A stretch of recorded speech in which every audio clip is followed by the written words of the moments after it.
Right, okay, welcome back to another video on the channel. Today is deadline day, the 1st of September. The window closes in a few hours. It's getting down, it's the nitty and gritty now. There's stories left, right, centre, updates left, right, centre, every 5 minutes. I mean, it's been absolute madness. Let's just get into it. So after then, Cole Palmer is being confirmed. Cole Palmer is a Chelsea player. It's a 7-year deal with a 1-year extension option, like most of the other signs this summer. Fee is £40 million plus £5 million add-ons. In his interview about signing for us, he said that Raheem Sterling, Levi Colwill, Romeo Lavia and Noni Madueke all helped him in his choice in signing for us.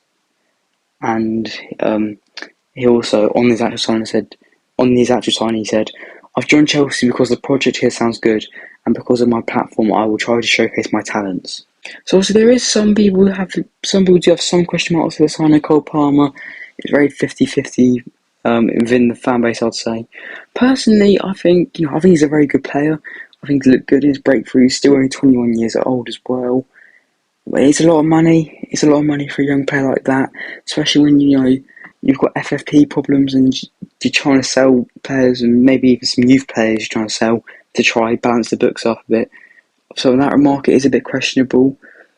I mean, it adds a bit more. It adds a lot more squad depth. I mean, right when we've got Sterling and Madueke, but at the same time we have got youngsters there as well, and it can. I mean, we've only really got Chukwuemeka and Nkunku. I guess Gallagher could do a job there. So squad depth, it does help us a bit, yeah. But it wouldn't have been a position I would have pushed for. But I think he's a good young player, Cole Palmer. So I'm not too opposed to signing, to be honest.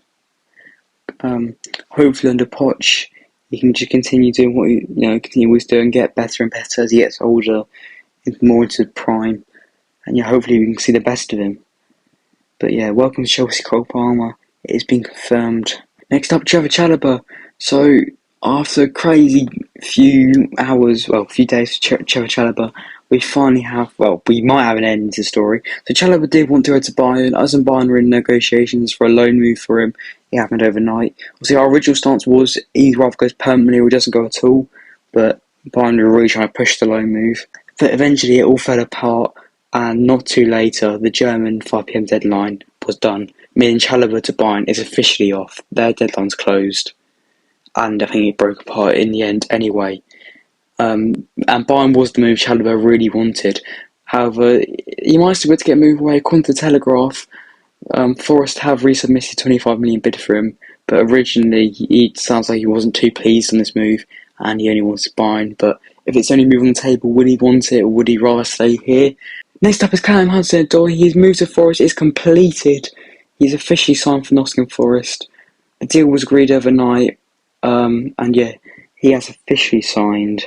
Yeah, according to Matt Law, the fee is expected to be around £5 million. What?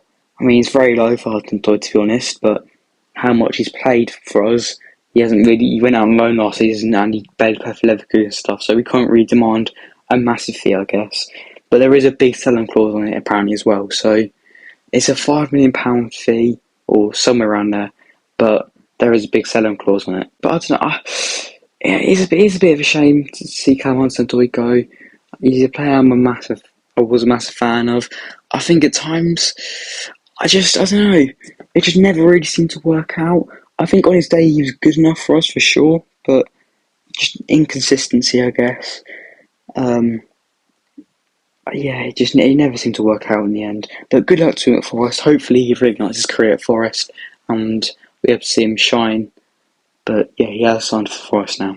Next, Marc Cucurella, I'm going to make this one quick. His move to Manchester United is off. They've signed Reguilón instead of him for the left back option. There was disagreement in a loan fee and apparently confusion from him because he paid the other night in the Carabao Cup, what caused it to break apart. So yeah, Marc Cucurella to Manchester United is off. On to Ian Maatsen. According to Matt Law, we have agreed a deal. Well, according to Matt Law, we did agree a deal with Burnley to loan Ian Maatsen with an obligation to buy. The apparent fee for this obligation to buy was 31.5 million plus add-ons. It was also said there was going to be a big sell-on clause included in this loan to buy.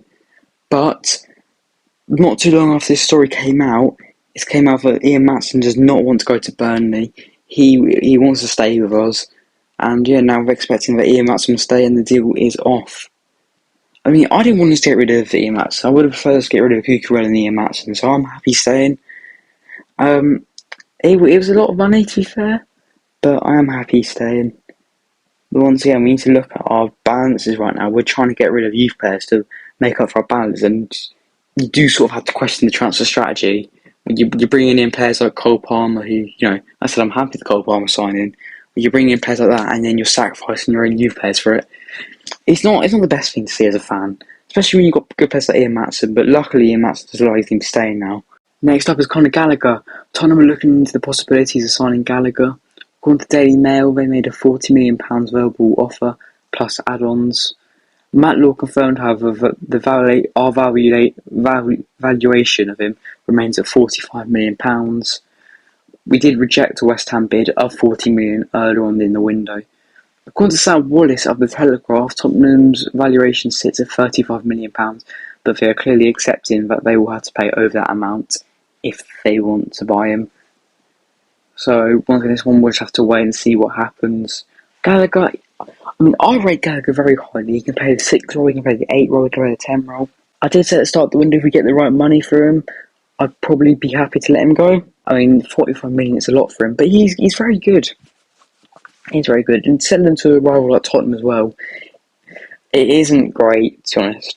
Yeah, we'll have to wait and see if Tottenham come up to the money. They're still trying to sign Brendan Johnson as well, so we'll just have to wait and see if Tottenham come up with the money. How much will they come up with? Will they come up with the 45 million? We'll just have to wait and see what happens there. But, Poch was asked about it. He didn't really give anything away about it. Apparently Gallagher knows he could be sold. So yeah, we will just have to wait and see. Next up, Basir Humphreys. He's agreed to join Swansea on a season-long loan, according to Nizar Kinsella. Obviously a very reliable source. Good luck to him, really. I think, as I said, once we get all our injuries back, we do have quite a lot of depth at centre-back, so it's not necessarily the worst in the world. You can go away, get lots of game time in the Championship. We know it's a good league, get a bit of experience. Obviously, he went out on loan to Paderborn last season, so he hasn't really played much in professional English football. So, yeah, hopefully it'll be a good experience for him. Then last but not least, Mason Burstow. Before we get on to the story, I want to say Mason Burstow and Chelsea released a documentary about him and his sort of come up. And I recommend it. It's about 8 minutes long, so if you've got the time, give it a watch. It is good. But he joined Sunderland on a season-long loan. Good luck to him. Hopefully he does well. We know what he can do. Hopefully he can go away, get some match time, professional game, get his sharpness up, bag goals for Sunderland in the Championship. And then when he comes back to us next season, you never know, he might be pushing for a spot in the team, I'm not sure. But yeah, good luck to him. So yeah, that's it for today then. Well, not for today, there might be more later on. As we know, this window, there's just stuff happening everywhere. So we'll have to wait and see what happens in the next few hours of the window. But that is certainly it for now. Thanks for watching. See ya.